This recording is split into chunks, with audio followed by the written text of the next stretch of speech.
शांत महासागर में एक जगह है सोलेमन द्वीप, और सोलेमन द्वीप जो है वो जो है फेमस है। वो मकड़ी के जाले जो होते हैं, मकड़ी के जाले से क्या बनाते हैं वो मछलियों को पकड़ने के लिए जो है रेशम की तार बनाते हैं। ठीक है, वो उससे मछलियां पकड़ते हैं। आज तक वो प्रथा वहाँ पर चली जाती है। ठीक है, तो मकड़ी का जाला जो बना होता है वो किससे? प्रोटीन का बना होता है। ठीक है, मैंने आपको क्लास में पढ़ाया था, प्रोटीन की क्लास में, जब आपको समझाया था कि प्रोटीन जो है, प्रोटीन जो है मकड़ी का जाला जो बनता है वो प्रोटीन से बनता है। वो क्या करता है, वो स्पिंडर नेट एक ग्रंथि होती है, किसमें? मकड़ी में स्पिंडर नेट कैसी होती है? ग्रंथि होती है, ग्लैंड होती है। उस ग्लैंड से वो रेशम जो है प्रोटीन किस में तब्दील कर देती है? रेशम में तब्दील करती है। और जैसे ही वो हवा के संपर्क में आती है तो एक धागे का रूप जो ले लेती है। मकड़ी का जाला वो अपने रहने के लिए और साथ में शिकार को पकड़ने के लिए उसका प्रयोग किया जाता है। ठीक है, SSC-MT में क्वेश्चन पूछा कि मकड़ी की टांगे कितनी होती है, तो मैक्सिमम बच्चे कितने करके आ गए? 6 करके आ गए। तो मकड़ी की जो टांगे होती हैं वो याद रखना है आपको, 8 टांगे होती हैं।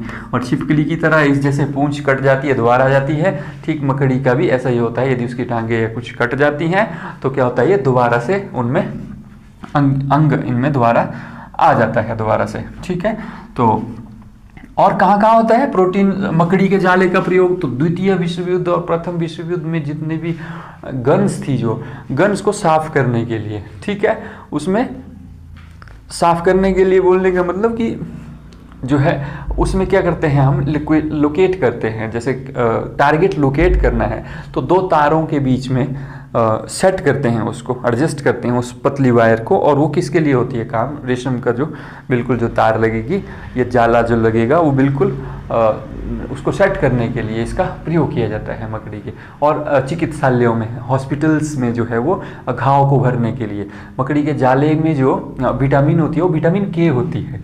ठीक है, बड़ी डिटेल से है ये, अलग साइंस का टॉपिक है, इसको आराम से बाद में हम पढ़ेंगे। ठीक है, प्रोटीन जो है वो सबसे ज़्यादा जो होती है वो किसमें होती है? सोयाबीन। प्रोटीन का जो राजा कहते हैं वो किसको कहते हैं? सोयाबीन को कहते हैं। ठीक है, आप किसी भी उसमें ले सकते हैं। ठीक है, नॉन वेज में इतना प्रोटीन नहीं होगा जितना किसमें होगा, ज़्यादा किसमें होगा? सोयाबीन में होगा।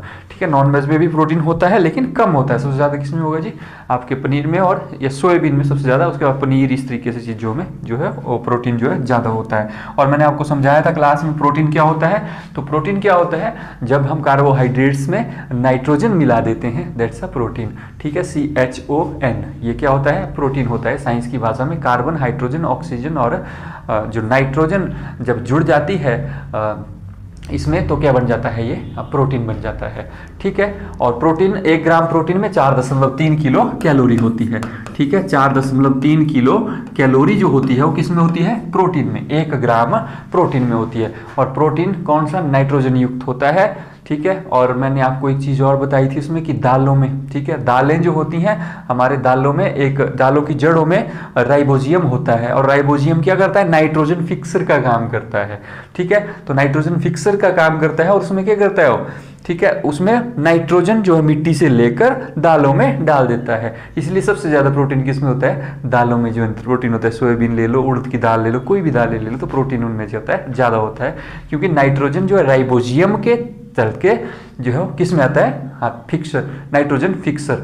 ठीक है, कौन कंट्रोल करता है उसको? राइबोजियम कंट्रोल करता है। ये सारी चीज़ें हमने क्लास में जो पढ़ ली थी। ठीक है, तो प्रोटीन से संबंधित आपको ध्यान में ये रखनी है चीज़ें।